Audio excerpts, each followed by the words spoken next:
باللہ من الشیطان الرجیم بسم اللہ الرحمن الرحیم ان اللہ یأمر بالعدل والاحسان، بے شک اللہ حکم کرتا ہے عدل کا اور احسان کا، وإیتاء ذی القربی اور عطا کرنے کا، دینے کا، ذی القربی قرابت داروں کو، وینہی عن الفحشاء اور منع کرتا ہے فاحش سے، والمنکر والبغی اور منع کرتا ہے بغی سرکشی سے، یعظکم لعلکم تذکرون اور وعظ کرتا ہے، نصیحت کرتا ہے تاکہ تم نصیحت پکڑو، یاد رکھو۔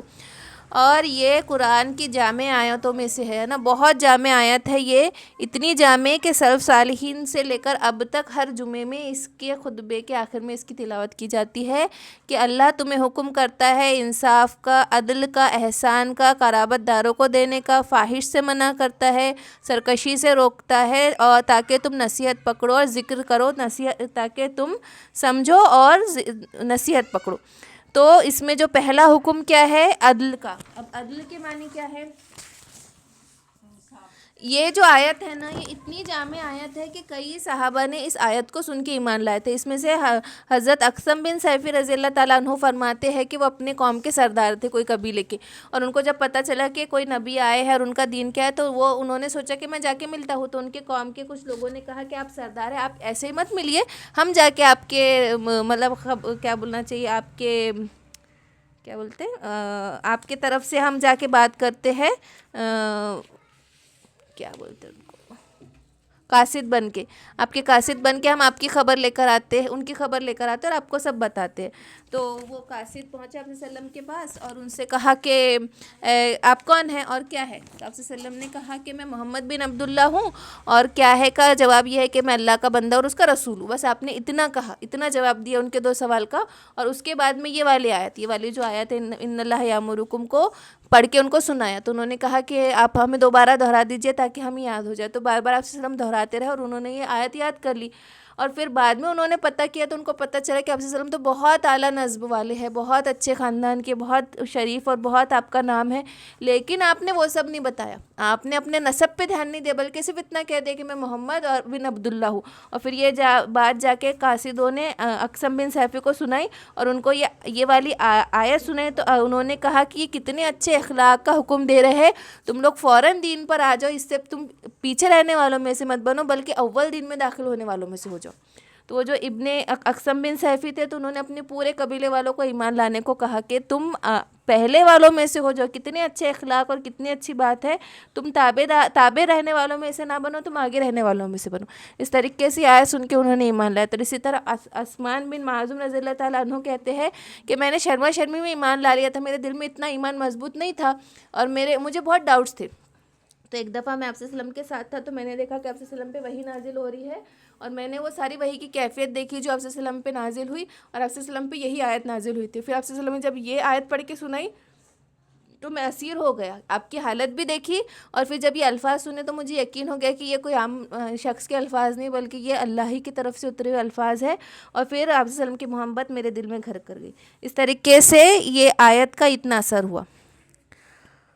اور ولید بن مغیرہ کے سامنے ولید بن مغیرہ نہیں تھا جو قریش کا وہ لے کر آیا تھا کہ آپ کو میں یہ دے دوں وہ دے دوں، آپ کو کیا چاہیے؟ تب صلی اللہ علیہ وسلم نے اس کے سامنے بھی جب یہ والی آیت پڑھ کے سنائی تو وہ بھی اتنا اسیر ہوا، تو اس نے کہا کہ خدا کی قسم کہ اس کلمے میں کتنی حلاوت ہے، اس میں خاص رونق ہے، اس کی جڑ، شاخیں، پتے نکلنے والی اور شاخوں پر پھل لگنے والی آیت ہے۔ اس طریقے کا مجھے احساس ہو رہا ہے کہ یہ کتنی اچھی بات کہی اور ان کو کوئی ہرا نہیں سکتا۔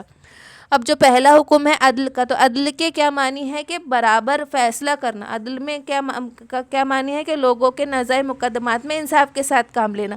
اب عدل میں ہر وہ چیز آ گئی۔ عدل کا معنی برابری کا ہے، تو ایک مفہوم یہ ہوا کہ اپنے نفس اور اپنے رب کے ساتھ عدل کرنا، یعنی اپنے نفس کے ساتھ اور اپنے رب کے درمیان عدل کرنا، ایک یہ بات ہو گیا۔ تب اس میں کیا آئے گا کہ جتنے آپ سے اللہ پاک نے حکم دیا اس کو کرنا، اور جتنے محرمات ہیں، جن چیزوں کو کرنے سے روکا اس سب سے اجتناب برتنا، اس سب سے رک جانا، یہ پہلا عدل ہے۔ دوسرا عدل کیا ہے کہ اپنی نفس کے بیچ میں اپنے نفس اور رب، اپنے خود کے نفس کے معاملے میں عدل کرنا کہ اپنے خواہشات کو اللہ کے حکموں کے آگے نہ جانے دینا۔ ایک عدل یہ ہو گیا. پہلے کیا تھا کہ اللہ کے حکموں کو پورا کرنا, جن محرمات سے روکا اس سے رک جانا. دوسرا عدل اپنے نفس کے ساتھ کرنا کہ اپنے نفسانے کو اس قدر, خواہشات کو اس قدر نہ بڑھانا کہ جسمانی اور روحی ہلاکت ہو جائے. اپنی نفسانی خواہشات کو اللہ کے حکموں کے آگے نہ جانے دینا, اور اپنی خواہشوں کو پورا نہ کرے اس لیے کہ اس کا انجام کار مضر ہے, اور قناعت اور صبر سے کام لینا, اور اپنی نفسوں کو بلا وجہ ہلاکت میں نہ ڈالنا. ہماری یہ حالت ہوتی کہ نفسانی خواہشات کے پیچھے چھوٹی چھوٹی اتنی خواہشیں پال لیتے ہم, خود کو ہلاکت میں نہ ڈالو. کتنی بڑی بات ہے نا کہ خود کو ہلاکت میں نہ ڈالو اور اپنے نفس پہ بلا وجہ بوجھ نہ ڈالو. ہم اگر یہ بات سمجھ رہے ہیں کہ سادہ زندگی گزارو, سادگی سے رہو, بہت زیادہ ٹینشن ہیکٹک پالنے کے بجائے اپنی نفس پہ بیجا بوجھ نہ ڈالو. ہم ڈالتے ہیں, پش اپ کرتے ہم اپنے نفس کو, کہاں تک جاتی کہاں تک لے کے جاتے. خواہشوں کی کوئی حد ہی نہیں ہے, ایسا اندھا کنواں ہے کتنا بھی بھرو تو خالی رہنے والا ہے. تو کیا کہا کہ اپنے بلا وجہ بوجھ نہ ڈالو. اور تیسرا عدل کیا ہے؟ اپنے نفس اور مخلوقات کے بیچ میں, کہ اپنے نفس اور مخلوقات کے بیچ میں کہ کوئی قسم کی خیانت نہ کرنا, انصاف سے کام لینا, اپنے کسی فعل, اپنے کسی قول کوئی قسم کی تکلیف ایذا کسی کو نہ پہنچنے دینا. یہ تیسرا عدل ہے. اور چوتھا عدل کہ کوئی دو فریق تمہارے پاس معاملہ لے کر آئے تو غیر جانبدارانہ فیصلہ کرنا. اور عدل کا مطلب کیا ہوتا ہے؟ میانہ روی, درمیان, اعتدال کرنا, میانہ روی برتنا, یہ بھی ہوتا ہے. اور دوسرا کیا حکم ہے؟ احسان کا. اب احسان بھی کیسا ہے کہ فعل یا خلق یا خلقت و عادت کو اپنی اچھے سے اچھا مکمل کرنا, اپنے کام کو, اللہ کی عبادت کو اچھے سے اچھا کرنا. احسان حسن, اچھے طریقے سے کرنا. کیا اچھے طریقے سے کرنا؟ اپنے کام کو, اپنے اخلاق کو, ہر عمل کو اچھے سے اچھا کرنا, عمدہ معاملہ کرنا, یہ احسان ہے. لیکن جو قرآن میں احسان آتا ہے وہ عبادت کے لیے آتا ہے, کہ عبادت کو اس طریقے سے کرنا, بہترین طریقے سے اپنی عبادتوں کو کرنا. یہ نہیں کہ صرف عبادت کر لو, نماز پڑھ لو, یہ کر لو, بلکہ اس کو اچھے سے اچھا بنانے کی کوشش کرنا, یہ احسان ہے. کہ اب سے ایک حدیث جبرائیل بہت مشہور ہے نا, کہ جبرائیل امین آئے تھے آپ صلی اللہ علیہ وسلم کے پاس اور کہا کہ اسلام کیا ہے, دین کیا ہے, اسلام کیا ہے, ایمان کیا ہے, اور پھر آخر میں پوچھا کہ احسان کیا ہے. تو آپ صلی اللہ علیہ وسلم نے احسان کا جواب یہ دیا تھا کہ اس طریقے سے عبادت کرنا گویا کہ تم اللہ کو دیکھ رہے ہو, اور اگر تم یہ کیفیت نہیں پیدا کر سکتے کہ تم اللہ کو دیکھ رہے ہو, تو یہ تو حق ہے نا کہ اللہ تم کو دیکھ رہا ہے. تو یہ سوچ کر عبادت کرنا کہ اللہ تم کو دیکھ رہا ہے, کہ ہماری عبادتیں کتنی احسن ہو, یعنی کتنی اچھے طریقے کی ہو, یہ ہے احسان. اور دوسرا احسان کیا ہے؟ کہ عبادت کا احسان, اس کے بعد اعمال, اخلاق, عادت کا احسان, کہ اس کو اچھے سے اچھا کرنا, اچھا سلوک کرنا, چاہے وہ مسلم ہو, غیر مسلم ہو, کافر ہو یا جانور ہو. امام قرطبی رحمۃ اللہ علیہ نے فرمایا, جس شخص کے گھر میں اس کی بلی ہو اور اس کی خوراک اور ضروریات نہ ملے, اور جس کے پنجرے میں بند پرندے کی وہ خبر گیری نہ کرے, اور وہ کتنی بھی عبادت کر لے محسنین میں شمار نہیں ہوں گا. کتنی بڑی بات ہے کہ کتنی بھی عبادت کر لے محسنین میں شمار نہیں ہوں گا اگر اس کے گھر میں جانور بھوکا رہ رہا ہے اور اس کا وہ حق ادا نہیں کر رہا, اس کے پنجرے میں ہے اور اس کے تابع ہے. تو ہر کسی کا حق ہے اور اس کو اچھے طریقے سے پورا کرنا. اب کیا ہے؟ پہلا کیا کہا؟ عدل, اور دوسرا کیا کہا؟ انصاف. عدل جو ہے وہ برابری سرابری کا معاملہ کرنا, کہ جس نے تم کو دیا ہے تم بھی اس کو پورا دو, جس نے سب کو پورے حق دینا, جس کا جو حق ہے اس کو وہ حق دینا. تم کو کسی نے ایذا پہنچائی تو تم اس کو اتنی ہی ایذا پہنچا دینا. کسی نے تمہارا حق مارا تو تم چشم پوشی کر لینا. اپنے یہ کیا ہے؟ عدل ہے. اب احسان کیا ہے؟ کہ جو تم کو ایذا پہنچا رہا اس کو معاف کر دینا, تم اپنا حق چھوڑ کے دوسروں کا حق دے دینا, یہ احسان ہے. اعتدال کیا ہے؟ عدل کیا ہے؟ برابری سرابری, برابری سے دے دو, جتنا جس کا حق بنتا ہے اس کو دے دو. ایذا پہنچائے تم ایذا پہنچا دو. لیکن احسان کیا ہے؟ کہ اپنا حق چھوڑ کے اس کو حق دے دو. کوئی تم کو ایذا پہنچا رہا تو تم اس کے ساتھ اچھائی کا معاملہ کرو, بلکہ تم چشم پوشی کر لو اور بہترین سے بہترین کرو. تو عدل جو ہے وہ فرض ہے, عدل کا معاملہ کرنا فرض اور واجب, اور احسان کا معاملہ کرنا نفل ہے نا. یہ فرق ہے عدل میں اور احسان میں. عدل برابری سرابری, عبادت کا جتنا حق ہے ادا کر دیا. اب اس کے بعد احسان کا معاملہ آ رہا کہ اتنے فرض تھا, اب میں احسان کروں گی, اب میں محسنین میں سے بنوں گی. تہجد پڑھنا ہے, اشراق پڑھنا ہے, زیادہ زیادہ صدقہ کرنا ہے, extra efforts, achieving the excellence ہے احسان. اور عدل کیا ہے؟ برابری سرابری کا معاملہ. تو یہ دو چیزیں عدل اور احسان. اب ایتاء ذی القربیٰ, تو قرابت داروں کو دینا بھی عدل میں بھی ہے اور احسان میں بھی ہے, کہ ان کا حق دینا جو ان کا حق ہے وہ عدل میں بھی آئیں گا اور ان کے حق سے بڑھ کر دینا احسان میں بھی آئیں گا، لیکن پھر بھی اس کو الگ سے مینشن کیا گیا ہے نا، جبکہ بات ہو چکی تھی۔ عدل میں بھی آ جائیں گا نا، قرابت داروں کو دینا ان کا حق، وہ عدل میں بھی آ گیا، ان کے حق سے بڑھ کر ان کے اوپر احسان کرنا وہ احسان میں بھی آ گیا، لیکن اس کو اللہ پاک نے پھر سے الگ سے بتایا کہ اس کو حق کو اور زیادہ ایکسپلین کیا۔ اب صرف مال مراد نہیں ہے، اطاعت زکوٰۃ میں صرف مال مراد نہیں ہے، بلکہ ان کی جسمانی خدمات، ان کی بیمار پرسی، ان کی خبر گیری، ان کی زبانی تسلی، ان کو حق کے ساتھ ہمدردی کا اظہار کرنا، یہ سب داخل ہے، یہ سب داخل ہے۔ صرف مال دے دو، وراثت دے دو، یہ نہیں، ہر چیز میں ان کے ساتھ دینا، کیا کہا، صرف دینا کہا نا، مال تھوڑی کہا، تو ہر طریقے کا دینا اس میں آ گیا۔ اب کیا کہا کہ منع کیا تم کو فاحش سے۔ اب فاحش سے مراد صرف بے حیائی نہیں ہے، بلکہ ہر بڑا گناہ، ہر بڑا ظلم فاحش ہے، ایسا برا فعل یا قول جس کی برائی کھلی ہوئی ہو اور واضح، اور ہر شخص اس کو برا سمجھے، چاہے پھر وہ کوئی بھی ہو، کہ کھلم کھلا وہ ظلم کر رہا، کھلم کھلا کوئی بھی نا انصافی کر رہا، کھلم کھلا وہ جو گناہ ظاہر کر کے کر رہا، وہ سب فاحش میں آ گیا، وہ گناہ کبیرہ ہے۔ جتنے جہاں پہ بھی فاحش کا لفظ آتا ہے گناہ کبیرہ ہو جاتا۔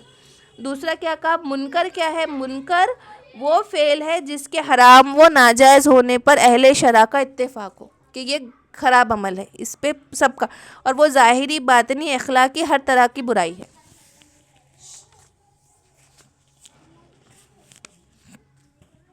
اور آپ صلی اللہ علیہ وسلم نے فرمایا کہ ظلم کے سوا کوئی گناہ ایسا نہیں جس کا بدلہ اور عذاب جلد دیا جاتا ہو۔ اس سے معلوم ہوا کہ ظلم پر آخرت کا عذاب شدید ہونا تو ہے ہی، اس سے پہلے دنیا میں بھی اللہ تعالیٰ ظلم کی سزا دیں گا، اور اللہ تعالیٰ کا مظلوم کے لیے وعدہ ہے۔ اور اگر ہم انہی باتوں پہ، اتنے پر ہی یہ پوری امت جم جائے، صرف اتنی باتوں پر امت جم جائے کہ عدل کرے، احسان کرے، اپنے قرابت داروں کو دے، فاحش سے رک جائے، جو منکر ہے اس کو سرکشی سمجھے، اتنی پہ پوری امت اگر جم جائے تو یہاں پر کتنا امن و امان قائم ہو جائے گا، کوئی کسی کا حق نہیں مارے گا، ہر طرف عدل ہوگا، انصاف ہوگا، ہر کوئی احسان کا معاملہ کرے گا، نہ کوئی کسی کا حق مارے گا، بلکہ درگزر کا معاملہ ہوگا، ہر کوئی درگزر کرے گا، تو لیتا نہیں، تو لے لے کر کے سب اپنا اپنا حق ایک دوسرے کو دینے کی فکر کریں گے، لینے کی فکر نہیں کریں گا تو فساد ختم ہو جائے گا۔ تو یہ آیت اتنی جامع ہے کہ اس آیت کو سن کے کئیوں نے ایمان لا لیے تھے۔ وَأُوفُوا بِعَهْدِ اللَّهِ إِذَا عَاهَدتُّمْ، اور تم پورا کرو اللہ کا عہد جب تم عہد کرو، وَلَا تَنْقُضُوا الْأَيْمَانَ، اور تم اپنی قسموں کو نہ توڑو، بعد توکیدہ، اس کو پکا کرنے کے بعد، وَقَدْ جَعَلْتُمُ اللَّهَ، کہ تم بناتے ہو اللہ کو، علیکم کفیل، اپنا ضامن، کہ اب ان سب کے اخلاقیات کے بعد اب جو عہد کا معاملہ ہے وہ آ گیا کہ اپنے عہد کو پورا کرو اگر تم عہد کر رہے ہو، اور اپنی قسموں کو نہ توڑو کیونکہ تم اللہ کو ضامن بناتے ہو۔ ان اللہ یعلم ما تفعلون، کہ بے شک اللہ جانتا ہے جو تم کرتے ہو۔ اب صلی اللہ علیہ وسلم نے ارشاد فرمایا کہ قیامت کے روز عہد شکنی کرنے والے کی پشت پر ایک جھنڈا نصب کر دیا جائے گا جو میدان حشر میں اس کی رسوائی کا سبب بنے گا۔ اتنی بڑی سزا ہے عہد کا۔ اب عہد کا معاملہ کیسا ہے، کوئی بھی ذمہ داری وہ لے رہا ہے، یہ نہیں کہ وہ اس پہ قسم کھائے یا نہیں کھائے، جو ذمہ داری اس پر واجب ہے وہ ذمہ داری ہی عہد ہے اس کا۔ یہاں تک کہ اگر کوئی انسان نوکری کر رہا ہے وہ بھی اس کا عہد میں آ گیا۔ اب عہد کا پابند کیا کہا، وَلَا تَكُونُوا كَالَّتِي نَقَضَتْ غَزْلَهَا مِن بَعْدِ قُوَّةٍ، اور تم وَلَا تَكُونُوا كَالَّتِي، تم اس جیسی عورت کی طرح نہ ہو جانا، نَقَضَتْ غَزْلَهَا، جس نے کاٹا اپنا سوت، مِن بَعْدِ قُوَّةٍ، اور وہ مضبوط ہوا، انکاسن، تو پھر اس کو ٹکڑے ٹکڑے کر دیا۔ اس عورت کی طرح نہ ہو جانا جس نے اپنا سوت کاٹا، اس کو مضبوط بنایا اور پھر خود ہی اپنے ہاتھ سے ٹکڑے ٹکڑے کر دیا۔ تَتَّخِذُونَ أَيْمَانَكُمْ دَخَلًا، کہ تم بناتے ہو اپنی قسموں کو دخلاً بہانا، بینکم، آپس میں، ان تکونوا امتن ہی اربا، کہ امت پہ چڑھائی کرے، من امتن، ایک امت دوسری امت پہ چڑھائی کرے، یا تم اس گروہ کی طرح نہ ہو جانا، اپنی قسموں کو ایسا آپس میں بہانا نہ بنانا کہ ایک گروہ دوسرے گروہ پہ چڑھائی کرے۔ انما یبلوکم اللہ، کہ بے شک اللہ آزماتا ہے، وَلَا يُبَيِّنُنَّ لَكُمْ يَوْمَ الْقِيَامَةِ، اور آئندہ کھول کر بیان کریں گا تمہارے لیے قیامت کے دن، مَا كُنْتُمْ فِيهِ تَخْتَلِفُونَ، جس میں تم جھگڑا کرتے ہو۔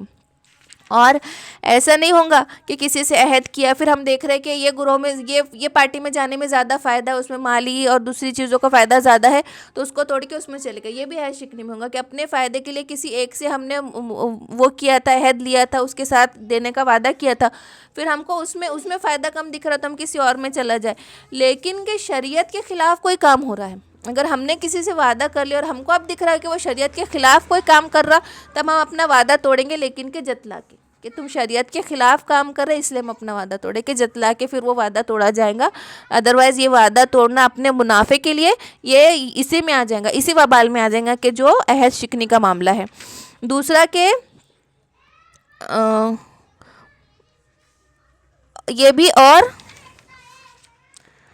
اللہ تم کو آزماتا قیامت کے دن بتا دے گا جس میں تم جھگڑتے تھے۔ وَلَوْ شَاءَ اللَّهُ لَجَعَلَكُمْ أُمَّةً وَاحِدَةً، اور اگر اللہ چاہتا تو تم کو ایک واحد فرقہ بنا دیتا، واحد امت بنا دیتا۔ وَلَكِنْ يُضِلُّ مَن يَشَاءُ وَيَهْدِي مَن يَشَاءُ، لیکن اللہ گمراہ کرتا ہے جس کو چاہتا ہے اور ہدایت دیتا ہے جس کو چاہتا ہے۔ وَلَا تُسْأَلُنَّ عَمَّا كُنتُمْ تَعْمَلُونَ، اور ضرور تم سے پوچھا جائے گا جو کچھ تم کرتے ہو۔ وَلَا تَتَّخِذُوا أَيْمَانَكُمْ دَخَلًا، اور نہ تم بناؤ اپنے قسموں کو دھوکہ دینے کا ذریعہ، بینکم آپس میں، فتزل ڈگمگانا جائے، قدمم بعد ثبوتها تمہارے قدم جمنے کے بعد، وتذوقوا السوء اور تم چکھو گے سزا، بما صددتم عن سبیل اللہ جو کہ تم نے روکا اللہ کے راستے سے، ولکم عذاب عظیم اور تمہارے لیے پھر دردناک عظیم بڑا عذاب ہوگا۔ اب اس میں عہد جو ہے، جو بھی ذمہ داری لے رہا ہے کسی چیز کے کرنے کا یا رک جانے کا، وہ بھی عہد میں آ گیا۔ اب اگر کوئی شخص نے سرکاری ملازمت کر رہا ہے کہ میں اتنی تنخواہ میں اتنا کام کروں گا، اور پھر اس کام کے کرنے کے لیے وہ ایکسٹرا پیسے لے رہا ہے یعنی رشوت لے رہا، تو بھی وہ عہد شکنی میں آئے گا۔ اگر وہ اپنا کام کی رشوت لے رہا تو وہ رشوت لینا بھی عہد شکنی میں آ جائے گا، اتنے کام کو کم کرنا بھی عہد شکنی میں آ جائے گا کہ اس نے یہ وعدہ کیا تھا کہ میں اتنا کام اتنے پیسوں میں کروں گا۔ تو یہ ساری چیزیں، رشوت لینا دینا، یہ سب عہد شکنی میں آ جائیں گا۔ یعنی جس کام کا کرنا ذمہ واجب ہے اس کے کرنے پہ معاوضہ لینا، یا جس کام کو چھوڑنا اس کے ذمہ تھا اس کو کرنے پر معاوضہ لینا، یہ ساری چیزیں رشوت میں آ جائیں گی۔ وَلَا تَشْتَرُوا بِعَهْدِ اللَّهِ ثَمَنًا قَلِيلًا، اور نہ بیچو اپنے عہد کو، نہ مول لو اپنے عہد کو ثمنًا قلیلاً تھوڑی قیمت میں، انما تو تم نہ لو اپنے عہدوں کے بدلے تھوڑی قیمت۔ تو دیکھو اللہ پاک نا ہمیشہ جو دنیا کے فائدوں کے بارے میں کیا کہا، تھوڑی قیمت، تھوڑی قیمت۔ اب تھوڑی قیمت سے مراد کیا ہے کہ وہ پوری دنیا کا مال متا کہ پورے دنیا کا بھی خزانہ لے لے، تو آخرت کے بدلے وہ تھوڑا ہی ہے، آخرت کے بدلے وہ قلیل ہی ہے۔ تو کیا کہا کہ اپنے عہدوں کے بدلے تھوڑی قیمت نہ لو، کہ وہ کتنی بھی قیمت لے لے، ڈھیروں سے خزانہ بھی کیوں نہ لے لے، وہ آخرت کے مقابلے میں وہ تھوڑی قیمت ہی کہلائیں گا۔ انما عند اللہ ہوا خیر لکم، کہ بے شک جو اللہ کے پاس ہے وہ بہتر ہے تمہارے لیے، ان کنتم تعلمون، کہ اگر تم جانتے ہو کہ جو اللہ نے تمہارے لیے کیا جزا رکھا ہے، تم اگر وہ جان لو تو وہ بہت بہتر ہے، جو اگر تم جانتے۔ ما عندکم ینفد، جو تمہارے پاس ہے وہ ختم ہونے والا ہے، وما عند اللہ باقی، جو اللہ کے پاس ہے وہ باقی رہنے والا ہے نا، جو تمہارے پاس ہے وہ سب چیز ختم ہونے والی ہے۔ اور اس میں یاد رکھنے والی بات یہ ہے کہ ختم ہونے سے مراد صرف مال نہیں ہے، بلکہ تمام حالات، معاملات، خوشی، غم، رنج، راحت، بیماری، صحت، نفع، نقصان، دوستی، دشمنی، ہر چیز فنا ہونے والی ہے، ہر چیز فنا ہونے والی ہے۔ یہ سارے معاملات، یہ غم، خوشی، صحت، زندگی، بیماری، جوانی، دوست، محبوب، ہمارے اولاد، ہمارے جس کو ہم بالکل، جن کے لیے ہم نے اپنے دین کو چھوڑ کے بالکل جن کی خدمتوں میں، جن کے لیے ہم اپنے سارے اعمال چھوڑ کے بیٹھے، وہ سب فنا ہونے والے ہیں، لیکن باقی رہنے والے کی ذات صرف اللہ کی ہے، اور باقی رہنے والے وہی چیزیں، اعمال ہے جو اللہ کے پاس رہیں گے۔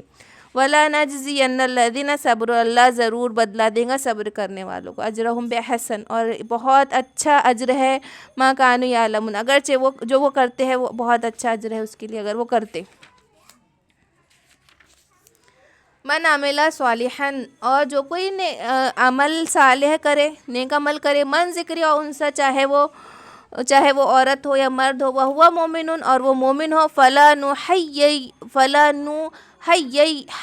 حَيَّيْنَهُ حَيَاتًا طیبہ، تو ہم اس کو ضرور زندگی دیں گے، طیب زندگی، اچھی زندگی۔ اب کیا کہا کہ جو کوئی نیک عمل کر رہا ہے، چاہے وہ مرد ہو یا عورت ہو، وہ ایمان والا ہو، تو ہم اس کو بہت طیب، بہت بہترین زندگی دیں گے۔ اب اس سے مراد صحت، تندرستی، مال، دولت نہیں ہے، بلکہ اس سے مراد وہ سکون ہے، کہ دیکھو مومن کو کتنی بھی تکلیف ہو، اگر اس ایمان والے کی بات ہو رہی، اگر وہ مومن ہو، ظاہر سی بات ہے جب وہ مومن ہے اور اس کو تکلیف پہنچ رہی تو وہ صبر کرے گا، اور اس کو معلوم ہے کہ اس کی تکلیف پہ بھی اس کو اجر مل رہا، اس کو اس صبر پہ بھی راحت ہے، وہ ان سب چیزوں پر آخرت میں اس کے لیے بہترین صلہ ہے۔ تو اوبویسلی یہ جو تھنکنگ ہے یہی سکون کا ذریعہ ہے، یہاں تک کہ غیر